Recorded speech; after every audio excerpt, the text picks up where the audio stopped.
Bien, en esta ocasión vamos a estar hablando sobre el universo, su conformación, es decir, los elementos que lo componen, y también vamos a estar hablando de algo sobre lo que es el origen del universo.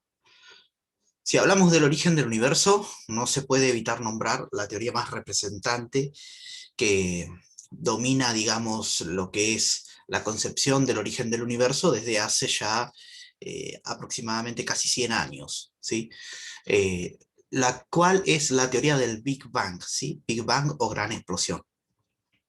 Resumidamente lo que expone esta teoría es que el universo se creó a partir de una gran explosión que se sucedió después de que toda la materia y energía del universo estuviera contenida en un solo punto, en un punto infinitesimalmente pequeño y muy, muy, muy, muy caliente, ¿sí? ¿Cómo es que se sabe que toda la materia del universo estaba contenida en un solo punto? Esto se sabe gracias a que se observó con un microscopio el científico Hubble, de apellido Hubble, que es el que tiene nombradas varias ondas espaciales y telescopios interestelares a su nombre, porque ha sido un astrofísico muy importante. Él observó que las galaxias se separaban, es decir, que el espacio entre ellas aumentaba a medida que pasaba el tiempo. Entonces él pudo pensar que si ahora se estaban separando las galaxias, en algún momento todo eso tuvo que haber estado junto. Entonces a partir de ahí él formuló esta teoría del origen del universo a partir de un punto. Entonces, también, después con el tiempo, para fundamentar esta teoría, apareció lo que es la radiación de fondo de microondas o radiación residual remanente. Esta radiación es un producto que queda después de que se produce esta gran explosión, porque si hablamos de radiación tenemos que hablar de fuerzas nucleares, ¿sí?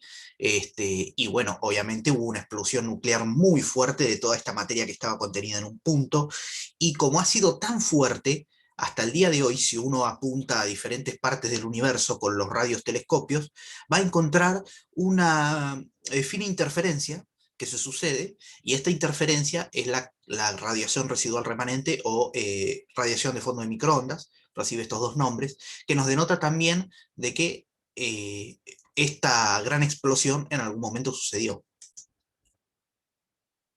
Bueno, la teoría del Big Bang explica lo que es el origen del universo a partir de ese momento. Antes no lo explica, ¿sí? Se cree que antes de que sucediera el Big Bang, las cuatro fuerzas fundamentales de la materia que conocemos hoy día eh, no eran cuatro, sino que era una que estaba contenida en ese punto. Se cree que al explotar por tanta fuerza a la que se sometió, fue algo casi incalculable en cuanto a lo que es la potencia que tuvo, se separaron en estas cuatro fuerzas, que son la fuerza nuclear fuerte, la fuerza nuclear débil, la fuerza de la gravedad y la fuerza electromagnética, que hoy día son las que les dan las propiedades a toda la materia. Y cuando nos ponemos a hablar de lo que es el universo, la observación del mismo y demás, tenemos que tener en cuenta que las distancias que hay entre los diferentes astros y también principalmente entre galaxias es muy, muy y muy grande. Muy difícil de medir con el sistema convencional de medidas, es decir, no podemos decir que una galaxia está a miles de millones de trillones de kilómetros, porque son unidades de medida, de distancia, muy complejas. Y entonces, para tratar de simplificar esto, lo que se hizo es tomar como medida de distancia el año luz. El año luz es exactamente, es una medida de distancia, no medida de tiempo, por más que se exponga en el nombre lo que es un año, ¿sí? Porque lo que toma el año luz es la velocidad de la luz. La velocidad de la luz es un dato conocido, que son aproximadamente, ¿sí? Para redondear, 300.000 kilómetros en un segundo. Entonces la luz recorre 300.000 kilómetros en un segundo. Si recorre 300.000 kilómetros en un segundo, ¿cuántos kilómetros recorre en un año? Bueno, la distancia que recorre la luz al pasar un año es el año luz.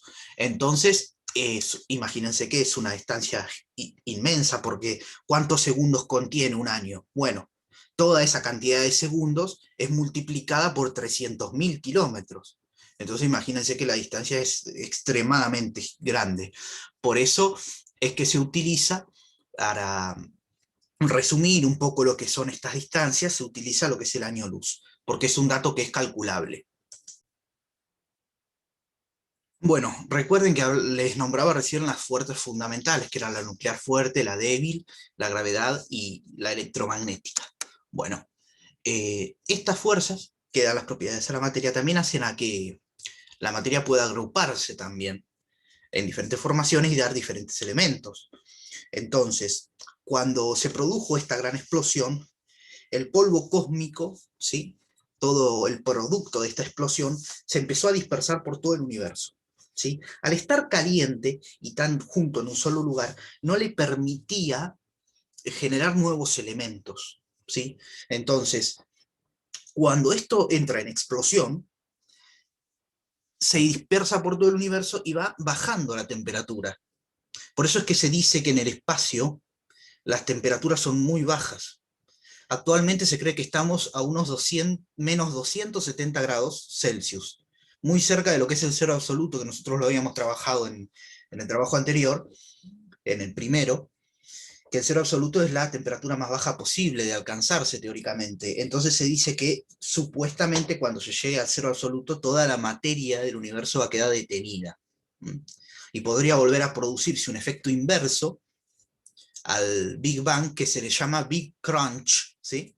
Que viene a explicar parte de la teoría inflacionaria del universo, es decir, el universo comienza expandiéndose, llega a un punto en el cual encuentra su límite, y después vuelve a encogerse otra vez para después volver a explotar, y volver a encogerse, y volver a explotar, y eso lo hace, según se cree, porque es una teoría, según se cree, cada aproximadamente 30.000 años, 30.000 millones de años aproximadamente.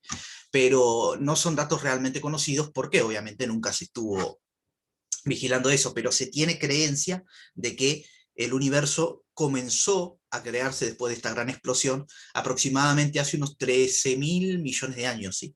¿Cómo se sabe esto? Bueno, con las observaciones de los cuerpos celestes más viejos, más antiguos. ¿Sí? Cuando uno mira en el espacio profundo, encuentra que hay galaxias que son más viejas. ¿Por qué? Porque están a mayor distancia. Es muchas veces nosotros cuando miramos en un año luz, que está ahí está la importancia, nosotros vemos la luz de algo que la producía hace, supónganse, 6.000 años. ¿Sí? Si hay algo que está a 6.000 años luz, hace 6.000 años estaba produciendo una luz, y a nosotros nos llega hoy. ¿Sí? Pero ¿qué pasa? Puede ser que en ese tiempo ese astro haya dejado de existir, o haya pasado a ser otro tipo diferente, porque la materia sufre transformaciones, ¿sí? Y la luz que emitía ya no esté más, pero a nosotros nos llega porque la luz va viajando desde ese punto hasta nosotros. Por eso es que los conceptos de los años luz son tan importantes para comprender de que no siempre lo que estamos viendo está ahí. Por eso hay veces que puede desaparecer alguna estrella, y no es que haya desaparecido, sino que se ha transformado en otra cosa y que se puede ver en otra longitud de onda, porque las longitudes de onda de la luz son las que nos permiten ver los objetos. Está el espectro de la luz visible, está el infrarrojo, que es más allá del rojo, y el ultravioleta. Entonces vos tenés una radiación que te permite ver, y hay para un lado y para el otro, o sea, más allá del infrarrojo y más allá del ultravioleta, no se puede ver. Ya son ondas electromagnéticas que se miden por radio. Entonces, para eso están los radiotelescopios, que son los que miden las cosas más, de longitud de onda más larga o, en su caso, las ondas más cortas. Entonces, volviendo al tema, sobre lo que tenemos que hablar principalmente es de cuáles son los componentes del universo, qué nos podemos encontrar cuando nosotros salimos al universo y entramos a ver qué hay, ¿sí? En el universo hay muchas cosas, pero principalmente podemos hablar de lo que son las galaxias, las nebulosas, ¿sí? Las estrellas y, por decir, los agujeros negros, ¿sí? Porque son muy importantes. Los agujeros negros, hasta hacía poco tiempo relativamente, se creía que eran puramente teóricos, pero se pudo demostrar la existencia de ellos, y hoy día dan fundamento principal a lo que es cómo hacer a la identificación del por qué las galaxias se mantienen en su lugar también, ¿sí? Se cree que todas las galaxias tienen un agujero negro en el centro que atrae toda la materia que está circundando alrededor. Y se cree que también pueden haber algunos otros pequeños agujeros negros orbitando alrededor del más grande, que hacen a que la materia se agrupe en diferentes zonas y van haciendo las formas que tienen las galaxias. La galaxia nuestra tiene la forma de espiral, ¿sí? Nosotros nos encontramos en uno de los brazos de la espiral, tiene 8 brazos, la galaxia de la Vía Láctea, y nosotros nos encontramos en uno de los brazos de la espiral. Nosotros, si queremos mirar al centro para ver al agujero negro que contiene la galaxia, no lo podemos ver porque está rodeado de una inmensa y gruesa capa de muchas estrellas antiguas que están circundando el centro y tienen tanto, tanto, tanto, tanto brillo que no nos permiten ver hacia el centro de la galaxia. Pero sí se ha visto en otras galaxias que se encuentran agujeros negros supermasivos, que son los más grandes, y estos agujeros negros son singularidades, son puntos donde el espacio, el tiempo y todas las leyes de la física no se comportan como se conoce. Supuestamente, si la materia entra dentro de un agujero negro, la materia pasa a un punto en el cual no se sabe. Es decir, se sabe que la materia no se crea ni se destruye, sino que se transforma, porque es el principio fundamental de la termodinámica. Pero posiblemente dentro de un agujero negro, al tener una densidad tan fuerte, se cree que puede llegar a cambiar lo que son las leyes de la física y puede llegar a desintegrarse la materia.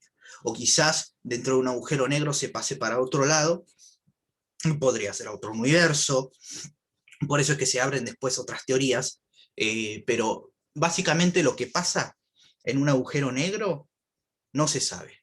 Es decir, es teórico, es todo teórico lo que puede pasar en un agujero negro. Lo que se puede decir de los agujeros negros es que son cuerpos que poseen mucha, mucha, mucha densidad, mucha masa, y que tienen una fuerza de atracción gravitatoria enorme, que pueden comerse planetas, se pueden comerse estrellas. Es más, ni siquiera la luz puede escapar de la gran atracción que tienen los agujeros negros. Los agujeros negros son los cuerpos que tienen mayor fuerza de atracción por la gravedad en todo el universo.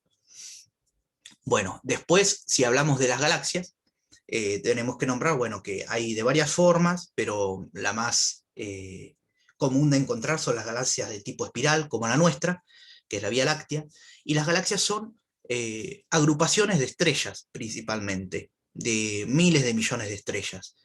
Y hay muchas y muchas, muchas galaxias que están poblando todo el universo. Entonces, si hablamos de la galaxia, tenemos que recordar que las galaxias son conjuntos de estrellas y demás cuerpos celestes que están dispersas por todo el universo. Después, si hablamos de lo que son eh, las estrellas, tenemos que decir algo que es muy importante. Las estrellas trabajan lo que son las primeras fuerzas fundamentales, es decir, en realidad trabajan todas las fuerzas fundamentales, pero entran en acción más la nuclear fuerte y la nuclear débil, en lo que son las fusiones del núcleo de las estrellas. ¿sí? Las estrellas son muy, muy y muy importantes porque son las que después de esta gran explosión que se sucedió, siguieron transformando los diferentes elementos, ¿sí? Son fábricas de elementos las estrellas. En el interior de las estrellas, en los núcleos, en las explosiones también de las estrellas, al final de su vida, ellas producen o fabrican, de algún modo, los diferentes elementos que nosotros encontramos. ¿Mm? Las estrellas principalmente se componen por hidrógeno, que dentro de su núcleo lo fusionan en helio, y estas fusiones de energía son las que producen el gran brillo y el fuerte calor que producen, como ser el Sol, nuestro es una más de tantas estrellas, y produce, por la fusión del hidrógeno, produce helio, y cuando va acabando su combustible, que va consumiendo el hidrógeno, le queda el helio y a partir del helio puede producir carbono, después puede producir oxígeno, puede producir nitrógeno, en algunos casos también llega a producir hierro, es decir, muchos de los elementos que nosotros encontramos hoy día en la atmósfera de nuestro planeta y aún así componiendo la química de nuestro cuerpo, han salido de las estrellas. Por eso es que se dice que nosotros, además de ser carne, agua y tierra, somos también polvo de estrellas. ¿Por qué? Porque en algún momento toda la materia que a nosotros nos conformó estuvo siendo generada dentro de las estrellas. Entonces, cuando hablamos de las estrellas, también tenemos que hablar de las nebulosas. Es decir, las nebulosas son nubes de gas y polvo cósmico muy grandes, a partir de las cuales se forman las estrellas, ¿sí? Cuando una nebulosa es tan, pero tan masiva y gigante, puede llegar a dar origen a una galaxia, es decir, tenemos una gran mancha muy grande, una nebulosa, y se van formando estrellas en diferentes secciones de la nebulosa. Entonces se van formando los cúmulos de estrellas. Cuando esas estrellas grandes también vuelven a explotar, van generando otras nebulosas y se van formando otras estrellas. Entonces todo eso se va agrupando y va formando lo que es una galaxia, ¿sí? Pero también para comprender, como nosotros habíamos hablado antes, de que los agujeros negros supermasivos se ubican en el centro de las galaxias y dan soporte y forma a las galaxias mismas, tenemos que hablar de los ciclos de vida de una estrella, porque un agujero negro no sale de la nada. Entonces, hablando del ciclo de vida de una estrella, que ustedes van a tener que representar en un dibujo, primero tenemos que hablar de las nebulosas estelares, ¿sí? Primero tenemos las nebulosas estelares, y después tenemos dos posibles vías. En realidad no es un ciclo, porque no es algo que vuelve a ser circular y se vuelve a reiniciar, ¿sí? Pero eh, sí tenemos dos vías de evolución de las estrellas. Se le dice normalmente el ciclo de vida de una estrella, ¿eh? Pero ahora van a ver que tenemos dos vías. Por un lado, tenemos la estrella promedio, o enana amarilla, como se la clasifica a nuestro Sol. ¿Mm? Cuando el Sol agota todo ese combustible, es decir, quema todo el hidrógeno para producir helio, empieza después a producir carbono, oxígeno y nitrógeno, y se convierte en una gigante roja. De ser una enana amarilla, pasa a ser una gigante roja. La estrella promedio, que es enana amarilla, pasa a ser una gigante roja, cuando consume todo el hidrógeno para producir helio. Entonces, ¿qué es lo que pasa? Aumenta mucho su tamaño, por eso se le dice gigante roja. Supónganse que el Sol empieza a aumentar su tamaño y se comería a Mercurio y a Venus en el aumento del tamaño. A la Tierra no llegaría a absorberla en su crecimiento, pero obviamente si aumenta tanto su tamaño, ya la vida en la Tierra no sería posible porque la superficie de la Tierra se calentaría demasiado. Entonces, cuando tenemos esta gigante roja y termina de producir los últimos elementos que puede, en la fusión del núcleo, esta estalla. Y estalla en forma de nebulosa planetaria, ¿sí? Que fue la nebulosa que permitió la creación del sistema solar. Entonces, cuando estalla esta nebulosa queda descubierto el núcleo de la estrella, de la gigante roja, que es una enana blanca, ¿sí? Es el núcleo de la estrella con un material muy denso, ¿sí? Que tiene el mismo tamaño que lo que era el Sol originalmente, es decir, creció para hacer el Sol una gigante roja, pero el tamaño del núcleo de la gigante roja es como lo que era el tamaño del Sol. Bien, eso por un lado. Tenemos la estrella promedio, o enana amarilla, que pasa a ser gigante roja, después se genera la nebulosa planetaria, y nos queda como último producto el núcleo de la estrella, que es la enana blanca, se la denomina enana blanca, que son también estrellas que producen muy poco brillo. Se pueden ver a través de técnicas de radiotelescopios también. Entonces, por el otro lado, les dije que habían dos vías, estaba la vía de las estrellas promedio y la vía de las estrellas masivas. Las estrellas masivas tienen al menos 10 veces más el tamaño de nuestro Sol. Si nuestro Sol parece grande, hay estrellas que son muchísimo más grandes, y estas estrellas, por lo general, tienen un brillo no de color amarillo, sino de color azul, ¿sí? Pero estas estrellas masivas también crecen, y crecen hasta tener 100, 200, 300, 500 veces el tamaño de nuestro Sol. Entonces, si la estrella promedio se convertía en una gigante roja, la estrella masiva se convierte en una super gigante roja, ¿sí? Una estrella extremadamente gigante. Cuando va consumiendo todo su combustible inicial, pero tiene una diferencia con las estrellas promedio. Las estrellas supermasivas, que son más grandes, consumen su energía mucho más rápido. Es decir, si una estrella promedio como el Sol dura 9.000 o 10.000 millones de años, una estrella masiva que se convierte en una supergigante roja, estas estrellas duran 1.000 millones de años. Es decir, contra 10.000 millones de años que duran las más chicas, uno dice, pero ¿cómo puede ser que una grande dure menos? Bueno, dura menos una estrella más grande porque tiene mucha más cantidad de oxígeno o de hidrógeno disponible para quemar, de combustible, y se consume mucho más rápido, porque las reacciones también tienen un espacio más grande para producirse, entonces se consumen muchísimo más rápido en cuanto son los tiempos astronómicos que lo que se consume en una estrella del tipo promedio, como puede ser la enana amarilla, que es el Sol.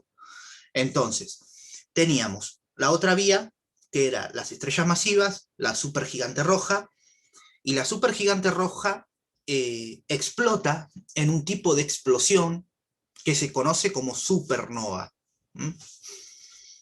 La supernova es la explosión de las supergigantes rojas, que son la evolución de las estrellas masivas, que eran azules, recuerden, las estrellas masivas son azules, después se convierten en supergigantes rojas, y después explotan en una supernova. El final de una supernova pueden ser dos, dependiendo del tamaño masivo que haya tenido la estrella.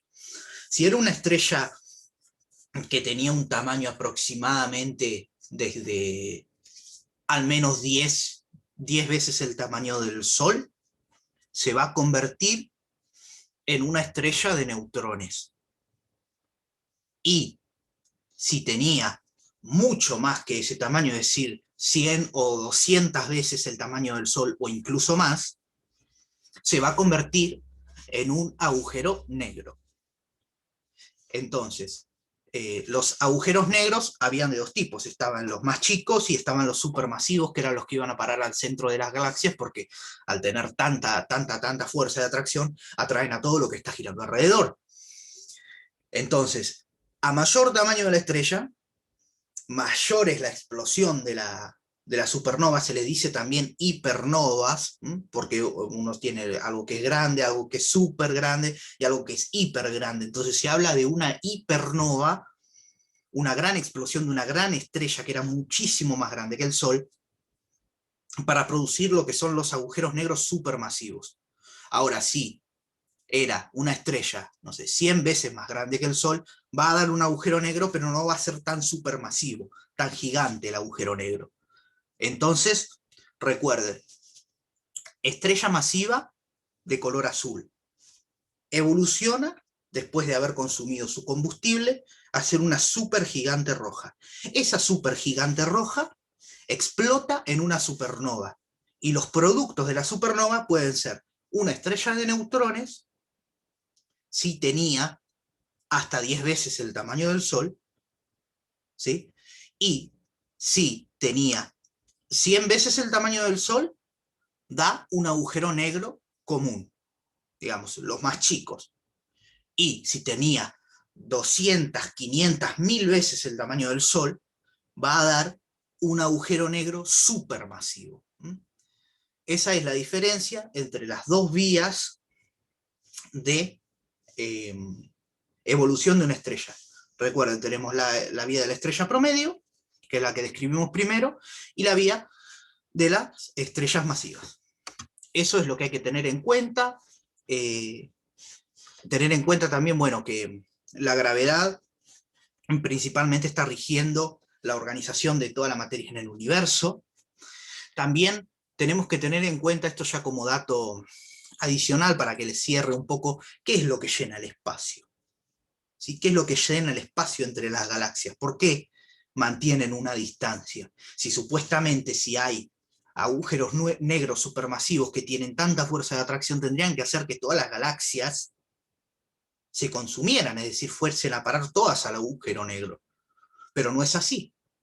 No es así porque se ha estudiado teóricamente y se han hecho algunos avances en lo que son los colisionadores de hadrones, que son máquinas gigantes que hacen circular a altísimas velocidades, casi rozando la velocidad de la luz, a lo que son partículas de elementos, y las han hecho chocar, y se han dado cuenta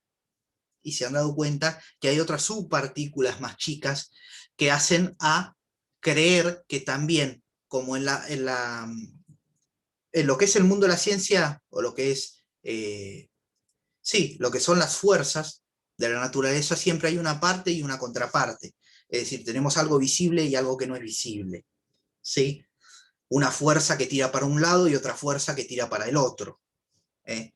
Entonces, si tenemos una fuerza que tira para un lado, que tira a juntarlo todo, que tira a consumirlo todo, tenemos los agujeros negros como grandes fuerzas del universo. Ahora, ¿qué es lo que hace que se estén separando? ¿Sí? La fuerza de la gran explosión es una cosa, pero ¿qué hay algo que tiene que estar llenando ese vacío? Porque el vacío no es posible.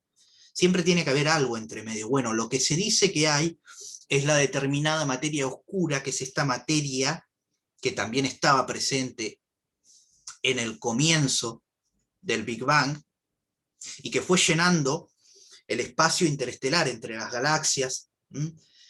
Y se dice que la materia oscura también está presente incluso dentro de todos nosotros, que nos atraviesa constantemente.